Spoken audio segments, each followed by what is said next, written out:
Rudy Irawan, ayah Peggy Setiawan, muncul dan mengaku siap membela sang anak dalam kasus pembunuhan Vina dan Eki Cirebon tahun 2016 silam.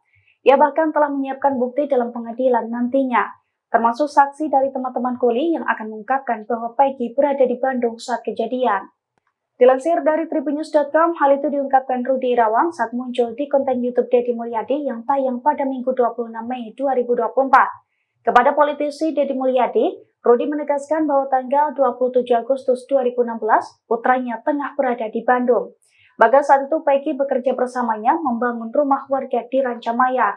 Oleh karena itu, Rudy mengatakan bahwa teman-teman Kuli yang bekerja bersamanya dan Peggy saat itu siap untuk bersaksi.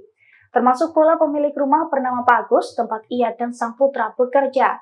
Lebih lanjut, Rudy mengaku Peggy sempat curhat kepadanya saat di rumah Cirebon sempat digerebek polisi pada tahun 2016 terkait kasus pembunuhan Vina, di mana menurutnya saat itu Peggy sempat mengeluh karena dibawa-bawa dalam kasus Vina meski posisinya tidak berada di Cirebon.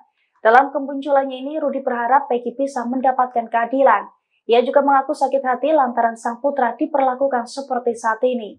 Download Tribun X sekarang, menghadirkan lokal menjadi Indonesia.